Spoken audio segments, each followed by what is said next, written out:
Halo teman-teman sekalian, welcome back to my channel. Ini adalah channel Bahasa Inggris.tv dan di segmen Bahas TOEFL ini kita akan banyak diskusi tentang tips dan trik ya, serta hal-hal mendasar khususnya untuk how to deal with TOEFL test ya. Bagaimana cara kita bisa mengatasi permasalahan atau persoalan dalam tes TOEFL. Dan pada video kali ini adalah materi untuk level elementary, di mana sub skill atau skill ya, sebetulnya skill yang akan kita fokuskan adalah skill structure and written expression atau skill kedua ya, urutan kedua yang diujikan.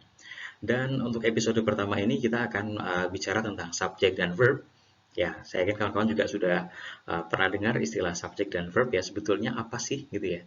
Dan sepenting apa sih sebetulnya subject dan verb itu?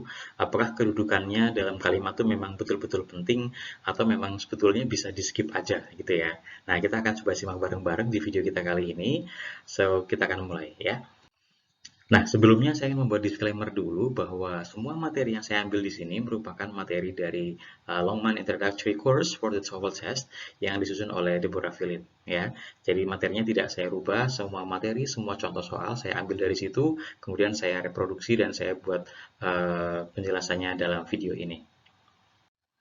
Oke, teman-teman kita langsung mulai ya. Jadi untuk pembahasan subjek dan verb ini tidak akan terlalu panjang. Ini sangat basic ya untuk memperkenalkan apa sih sebetulnya subjek dan verb itu.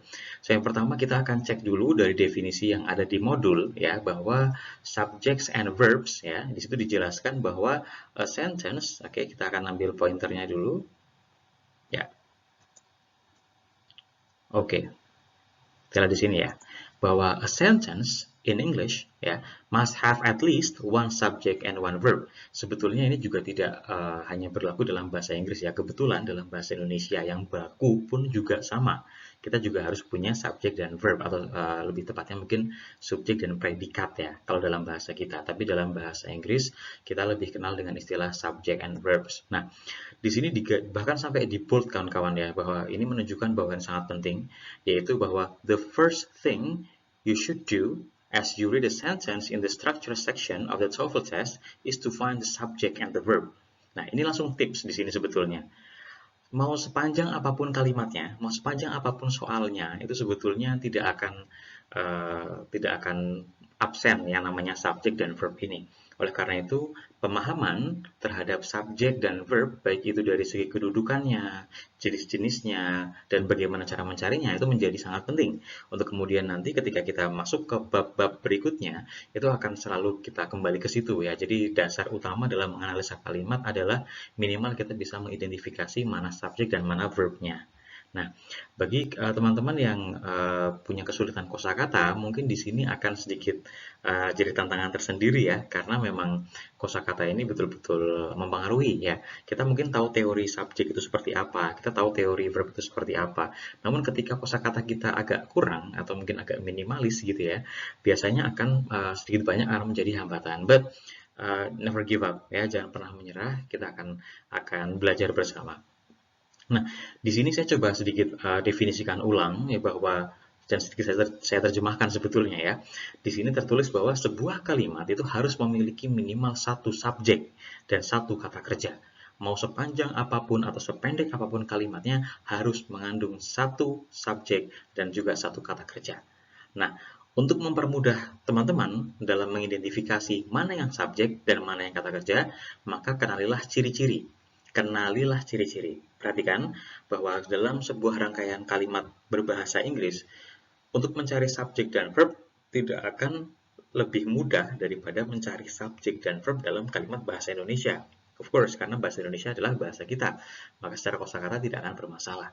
But in English, ya, karena kita mungkin ada sebagian dari kita yang kosakatanya mungkin agak belum banyak gitu. Jadi ketika kita mencoba mencari subjek, ini subjeknya yang mana sih? Kok ada kata-kata dari awal sampai tengah?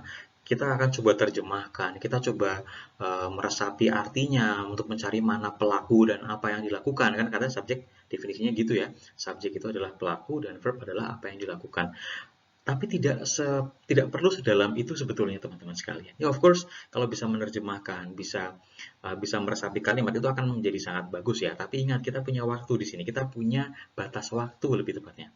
Ya, tes ini kaitannya dengan kecepatan, akurasi, dan ketepatan gitu ya gampangannya ya, dalam kita menjawab soal-soal itu. So, be careful ya.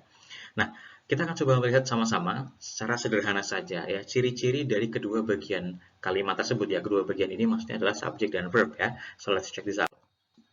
Oke, simpel aja bahwa ada beberapa jenis kata. Nah, saya akan menggarisbawahi dalam kata jenis kata ini ya. Jenis kata. Jenis kata kalau dalam bahasa Indonesia kita kenal ada istilah kata kerja, kata sifat, kata benda, kata keterangan dan seterusnya kan. Nah, dan mereka juga ada dalam bahasa Inggris ya. Jadi kalau dalam bahasa Inggris kita kenal ada istilahnya noun itu kata benda, ada adjectives itu adalah kata sifat, ada verbs itu adalah kata kerja ya. Maka kita juga harus memahami jenis-jenis kata itu. Nah, ada setidaknya 4 jenis kata dalam bahasa Inggris yang boleh digunakan sebagai subjek atau bisa berfungsi atau bisa berposisi sebagai subjek. Check this out. Yang pertama adalah nouns atau kata benda. Yang kedua adalah pronoun atau kata ganti. Kata ganti itu seperti misalkan I, you, they, mereka, we, kita, he, she, it, gitu ya. Kemudian juga nama orang, misalkan itu juga bisa dikatakan sebagai noun ataupun pronouns ya, tergantung konteksnya. Kemudian juga ada gerund. Nah, gerund ini secara sepintas atau secara singkat ya adalah kata yang berakhiran ing. Hati-hati, tidak semua kata yang berakhiran ing itu berfungsi sebagai kata kerja. Ini harus hati-hati ya. Jadi ada juga posisi di mana ada kata berakhiran ing ini mereka berposisi atau berfungsi sebagai subjek, yaitu ketika mereka dianggap sebagai sebuah kegiatan. Seperti misalnya kalimatnya berbunyi swimming makes us healthy. Perhatikan sekali lagi, swimming, sebagai bagian di depan, swimming makes us healthy. Nah, swimming di sini bukan berarti saat itu sedang ada yang berenang, itu tidak. Swimming di sini dianggap sebagai sebuah kegiatan. Nah, kegiatan ini kan tidak sedang dilakukan kan, tapi merujuk pada sebuah kegiatan atau benda yang berupa kegiatan, gitu kan. Kayak memancing, tidur, itu kan sebuah kegiatan yang dianggap sebagai sebuah kata benda. Nah, itulah contoh gerund ya. Jadi ada bentuk ing yang mengawali sebuah kalimat, itu bisa jadi adalah gerund. Yang terakhir adalah to infinitive. To infinitive ini ya bentuknya adalah to yang diikuti kata kerja bentuk satu. Rangkaiannya begitu. To diikuti kata kerja bentuk satu. Seperti misalkan, to swim makes us healthy. Itu boleh ya. Jadi kedudukan antara to infinitive dengan gerund itu sama. Sama-sama boleh jadi subjek. Kalau noun kata benda itu jelas ya. Semua jenis kata benda, mau dia countable, mau dia uncountable, itu semua boleh jadi subjek. Kemudian pronoun, semua pronoun itu bisa jadi subjek. Tentu yang subjek pronoun ya, tidak boleh jenis pronoun yang lain. Nah, sementara yang kedua, untuk kata kerja ini hanya satu jenis, yaitu verb. Nah, ini sebetulnya bisa kita lihat bahwa ternyata, kalau dari logika saya pribadi, bahwa untuk mengidentifikasi mana yang subjek dan mana yang verb, tentu akan lebih mudah mengidentifikasi mana yang verb. Itu kalau teman-teman setuju. Ya kan? Karena verb itu cuma satu jenisnya, yaitu ya verb itu aja. Ya, kata kerja hanya satu jenis, jadi tidak mungkin ada adjective, tidak mungkin ada noun yang berfungsi sebagai kata kerja, nggak boleh. Ya, kata kerja hanya boleh satu, yaitu verb. Kata kerja hanya boleh satu, yaitu verbs. Artinya kalau kita lihat ada kata beautiful, ada kata expensive, ada kata cheap, ada kata awesome, misalkan gitu ya. Nah, itu kan kata-kata sifat. Itu nggak boleh berposisi sebagai kata kerja. Tidak boleh ditempatkan, tidak boleh difungsikan sebagai kata kerja. No. Ya. Begitu juga dengan kata benda yang lain, kata-kata yang lain seperti kata benda misalkan. Ada kata school, ada kata house misalkan, ya, yang sederhana aja. Nah, kata school, kata house itu tidak boleh jadi verb, nggak boleh, ya. Hanya ada satu jenis, yaitu verb saja. Contohnya seperti misalkan play, kayak tadi sleep, kemudian study, learn, dan seterusnya. Ya, dan karena yang menantang dari verb ini sebetulnya bukan jenis katanya, tapi perubahan bentuknya. Kalau noun misalkan dia hanya jadi single ke plural, misalnya singular ke plural, selesai, nggak ada bentuk yang lain. Tapi kalau verb ini ada verb 1, ya kan, ada verb 1, ada verb 2 atau past tense, ada verb 3 atau past participle istilahnya. Ada verb berakhiran ing dan lain sebagainya, ya. So, yang lebih menantang dari verb ini adalah bentuknya.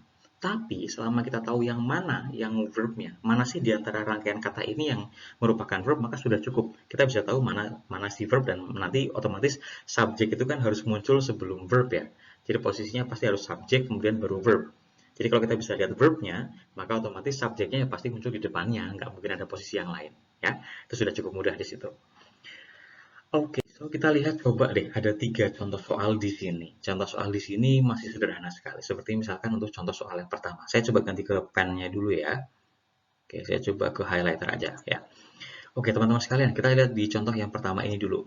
Oke, contoh yang pertama. Blah blah blah was ringing continuously for hours. Nah, apakah yang hilang di depan ini pasti subjek?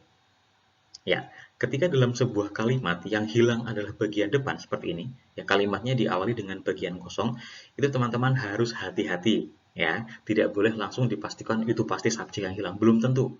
Nah, caranya bagaimana? Kita lihat dulu apa yang sudah ada. Kembali ke definisi tadi, bahwa kalau kita sedang mengerjakan soal seperti ini, maka yang pertama kali kita harus cari adalah eksistensi atau keberadaan dari subjek dan verb. Jangan lihat yang lain, jangan lihat yang aneh-aneh ini kayak continuously, for hours, dan nggak usah dilihat dulu, oke?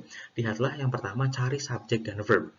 Kalau kita nggak tahu yang mana yang subjek, karena subjek itu bentuknya bisa macam-macam, coba cari verb. Cari yang bentuknya paling paling kelihatan, ya kan? Mungkin ada yang pakai is, pakai am, pakai are, pakai ing misalkan. Kemudian pakai bentuk ed, itu ada potensi dia menjadi verb. Seperti nomor 1 ini. Ada kata was ringing, kita lihat ya. Ada kata was ringing. Was ringing ini sudah jelas fungsinya adalah sebagai verb. Oke? Kita tuliskan sini sebagai verb. Nah, otomatis kalau di situ ada verb, maka yang muncul sebelumnya harus berupa subjek. Kan gitu ya? Ada verb, maka yang muncul sebelumnya harus berupa subjek. Nah, masalahnya, kita tadi sudah tahu bahwa subjek itu harus berupa kata benda. Nah, manakah di antara A, B, C, D yang merupakan kata benda? Harus kata benda murni. Tidak boleh ada kata benda yang diawali preposisi. Tidak boleh ada kata benda yang di situ ada verbnya misalkan, itu nggak boleh juga. Jadi harus kata benda yang murni dan harus minimal itu dulu. Masalah nanti sebelum subjek ada unsur yang lain nggak apa-apa, tapi yang jelas subjeknya kita cari dulu yang mana. Kita cari yang pertama yang A. Bisa nggak yang A ini?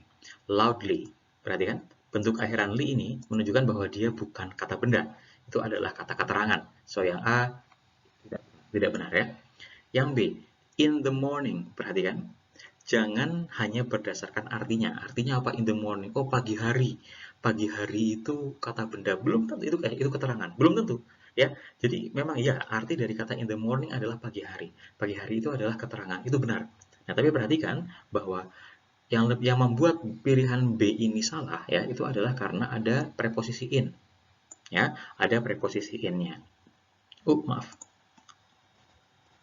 Ya, maaf ya, tidak sengaja. Oke, kemudian yang C. Jadi yang B ini juga salah ya, karena ada preposisi in di depannya. Kemudian untuk yang C, the phone, dan yang D, the bells, ya, itu adalah dua sama-sama kata benda, tapi yang membedakan adalah kalau yang C ini dia tunggal, the phone, tunggal, singular, sementara yang D, the bells, itu jamak, lebih dari satu. Nah, untuk menentukan apakah subjeknya tunggal atau jamak, lihat aja kata kerjanya. Kalau kata kerjanya menggunakan was, contohnya di sini, ya, menggunakan was itu merupakan perubahan dari is, ya, perubahan dari is, ya, perubahan dari is. Is itu bisa digunakan kalau subjeknya tunggal. So di sini jawabannya adalah the phone, ya, cukup mudah ya. Oke, kemudian juga yang kedua, perhatikan yang kedua, contoh nomor 2 yang ini ya. Oke, nomor 2, newspapers bla bla bla every morning and every evening. Perhatikan, jangan buru-buru diartikan. Ya, kesalahan terbesar kita adalah terlalu cepat mengartikan. Oke, so newspapers bla bla bla every morning and every evening. Bla bla bla. Apakah yang mengisi bla bla bla di sini? Nah, kita cek dulu. Jangan tertekan gitu ya dengan kalimat yang panjang atau kalimat yang pendek ya. Pokoknya cari dulu mana subjek sama verbnya. Masalah dia mau kalimat panjang atau pendek terserah yang bikin soal gitu ya. Nah, sekarang kita lihat di sini bahwa newspapers ini adalah kata benda, koran kan artinya kan. Berarti kalau ada kata benda muncul di depan, sudah pasti dia berfungsi sebagai subjek. Aduh, maaf, nggak sengaja. Oke, kemudian yang kedua adalah kata kerja. Nah, kata kerja di sini kita sudah ada kata kerja belum? Every morning and every evening. Belum ada ya. Every morning ini keterangan. Oke, kemudian every evening ini juga keterangan. Nah, otomatis di antara A, B, C, D kita harus memilih pilihan jawaban yang mengandung kata kerja dan sangat jelas terlihat di sini bahwa kalau yang D ini salah karena ini bukan verb, yang C ini juga salah karena mengandung preposisi ya, dan ini juga bukan verb, dan yang A ini juga bukan verb, ini adalah delivery, adalah kata benda. So satu-satunya pilihan yang tepat adalah yang B, delivered ya. Nah, itu tandanya bahwa kalau kita sudah tahu ciri-ciri verb itu seperti apa, maka kita tidak perlu mengartikan terlalu jauh ya. Di samping dia akan makan banyak waktu, kita juga akan kesulitan sendiri. Terakhir ya, untuk contoh yang ketiga adalah the plane bla bla bla landing at the airport in 5 minutes. Oke, the plane bla bla bla landing at the airport in 5 minutes. Kelihatan sekali bahwa di sini sudah ada subjek the plane ya. Kemudian kata kerjanya sepertinya sudah ada tapi belum selesai ya. Ada bentuk ing di sini kata kerjanya. Nah, ini sudah bisa kita pastikan bahwa kalimat ini sudah tidak butuh subjek lagi karena situ sudah ada subjek yaitu kata the plane. So kata it pasti salah karena it itu juga punya fungsi sebagai subjek, tidak boleh ada double subjek di situ ya. Kemudian it ini juga salah, is ini juga, it yang nomor yang B juga salah. Nah, tinggal dua nih antara C atau D. Yang C ini lengkap, is descending. Yang D ini belum lengkap, will be, itu saja. Nah, untuk memilih mana yang tepat, kita cek dulu di soal. Ini soalnya masih butuh bentuk ing lain atau tidak. Nah, kalau kita di sini sudah ada bentuk ing, ya, sebagai bagian dari kata kerja, maka bentuk ing yang di C ini juga nggak boleh masuk lagi. Tidak boleh ada dua bentuk ing bersebelahan seperti ini, ya. Jadi yang C ini salah. Ya. Dan satu-satunya pilihan jawaban yang benar adalah yang delta. Okay, so the sentence will be, the plane will be landing at the airport in 5 minutes. Nah, ini contoh bahwa subjek dan verb itu bisa dianalisa dengan cepat kalau kita paham ciri-cirinya. Nah, oke. Untuk berikutnya, silakan teman-teman coba kerjakan soal ini ya, dan nanti akan dibahas di episode selanjutnya ya, karena agar video ini juga tidak terlalu panjang, so kita akan simak pembahasan untuk bagian ini di video berikutnya. Ya. So, thank you so much for coming, and jangan lupa untuk klik like, share, dan juga subscribe ke channel ini supaya kita bisa lebih mengembangkan channel ini dan lebih banyak lagi tips dan trik yang bisa dibagikan, bisa diterapkan dalam mengerjakan soal-soal TOEFL. So, saya Fahmi, and see you. Bye-bye.